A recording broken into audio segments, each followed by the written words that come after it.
Hi, we're back to Najdorf, and this time we're going to see bishop e2 line with the main lines.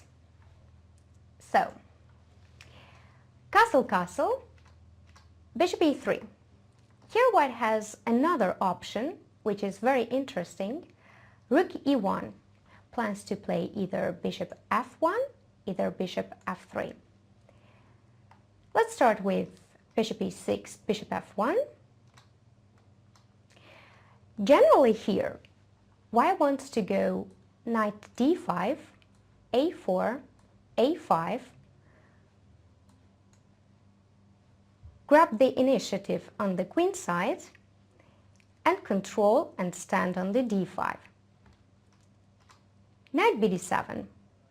Now it's an important moment for white because it's the last chance to go on d5. If, for instance, white starts with a4, rook c8, and after knight d5, bishop d5, e d5, knight b6, we can see that white cannot protect the d5 pawn comfortably. So let's get back to knight d5, knight d5, e d5, bishop f5. The pawn structure changed. Black opts to play on the king side, white opts to play on the queen side and use their pawn majority. a4, rook c8, c3, bishop g6. Black follows their plan with f5, e4, f4, knight f6 or bishop f6. a5, f5, rook a4. White wants to play rook b4, puts pressure on the b7, knight f6, rook b4, queen d7, protecting the b7 pawn, f3, bishop f7. We can see that d5 pawn is not so strong, so white has to protect with c4, knight h5, black starts their play on the king side, bishop e3, bishop h4. A very good provocating move. g3, f4, g takes h4, ef, rook e3, knight f4. Black was very comfortable in Galler-Lutz. Let's go back to rook e1, bishop e6, bishop f3. We develop our queen, queen c7, a4, and rook c8. To this move we have to pay attention, because what white wants is to get the knight through d2 to f1 and e3 to control the light squares, the d5 and f5. For example, if black started with knight bd7, then after knight d2, white goes for their plan. But when they start with rook c8, if knight d2 now,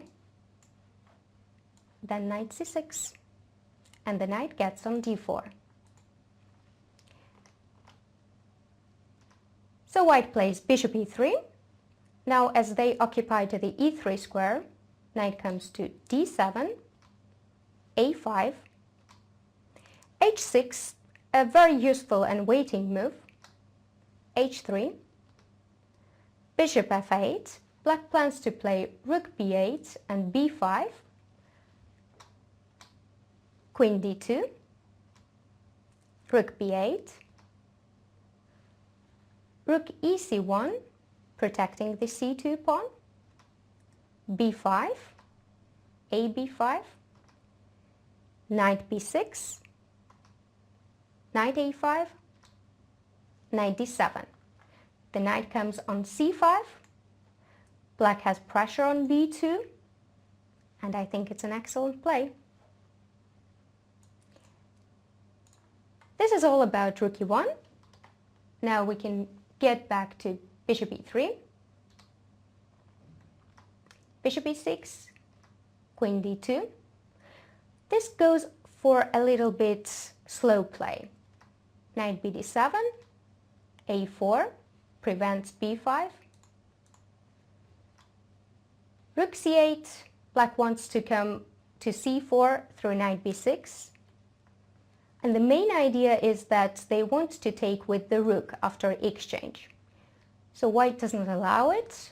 They play a5, knight c5, knight c5, dc5. Now we can see that the pawn structure changed again. So after queen d8, well, there are other moves like rook fd1 or queen e1, but they are less dangerous, so you can look it in the files. Queen d8, rook d8, f3 protects the e4 pawn and frees the knight on c3, c4, king f2, king f8. We know that kings are important in the endgames. Knight a4, white wants to get on b6 square, but of course black doesn't want to allow it. So knight d7, rook d1, rook c6, knight c3. White doesn't have a clear plan. We can see that a5 pawn is a bit weak on the square, so after bishop b4, rook has to be on a file and it has to keep the eye on a5 pawn. Knight f6, black controls the d5, rook d8, bishop d8, rook a4. Now somehow white wants to go rook b4 and put pressure on b7, so black has a very good defensive move. Knight e8, knight d5, knight d6. So the knight comes on d6, protects the b7 pawn and c4 pawn as well. Bishop d2, king e8, bishop b4, knight b5, bishop d2, knight d6.